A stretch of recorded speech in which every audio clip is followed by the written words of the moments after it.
Liver कमजोर होता है तो शरीर या तो बहुत ज्यादा पतला या बहुत ज्यादा मोटा होने लगता है, मेटाबॉलिज्म कमजोर हो जाता है।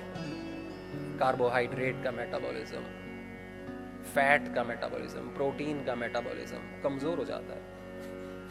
फिर रक्त में बहुत सारी चीजें बढ़ने लगती हैं, रक्त दूषित होता है।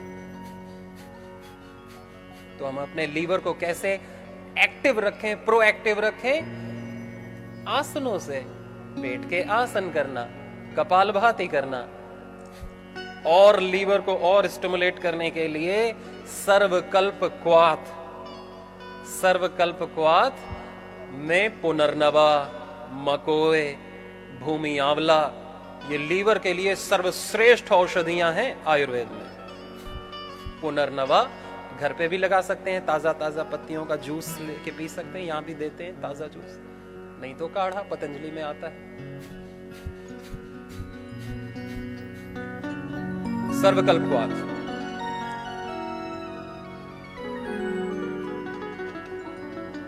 लीवोग्रिट, लीवा अमृत, आयुर्वेद की श्रेष्ठतम औषधियां हैं पतंजलि की, जो इन्हीं नेचुरल हर्ब्स से, इंग्रेडिएंट से बनाई गई है, जिसका कोई भी साइड इफेक्ट नहीं। स्वस्थ व्यक्ति भी खा सकता है फॉर प्रिकॉशंस। जॉइंटिस ठीक होता है, फैटी लीवर ठीक होता है।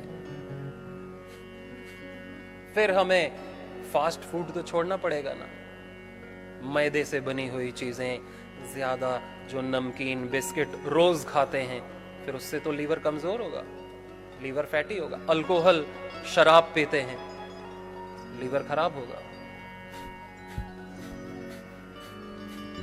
इसलिए जो नहीं खाना उस पर पूरा परहेज करेंगे तो फिर रिजुविनेशन शुरू होता है हेपेटिक सेल्स, लीवर सेल्स का, लीवर का।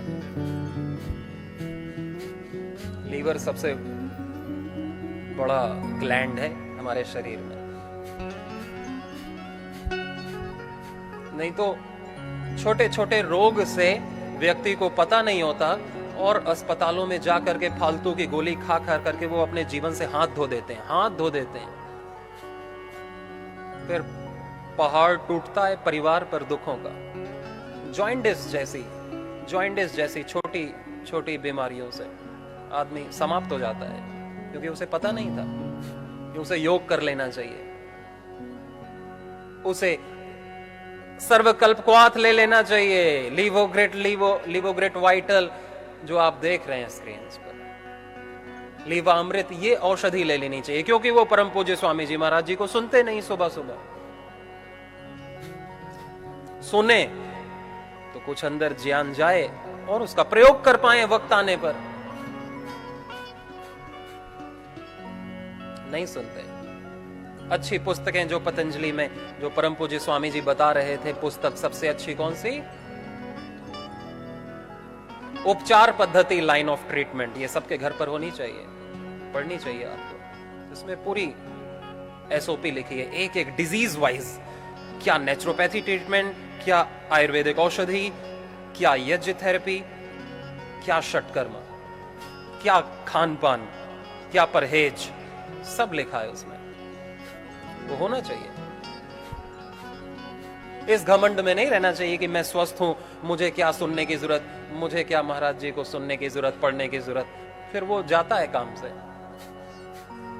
फिर अंत समय फिर क्या, जब चिड़िया चुग गई खेत, फिर कुछ काम नहीं आता इमरजेंसी में। फिर व्यक्ति डर जाता है और डर करके फिर वो डॉक्टर, अच्छा मिल गया तो ठीक, नहीं तो गए काम से। फिर लास्ट स्टेज में पहुंच करके फिर तो मुश्किल रहता है चीजों को रिवर्स गियर लगाना। इसलिए हम पहले से सजग रहें, जागरूक रहें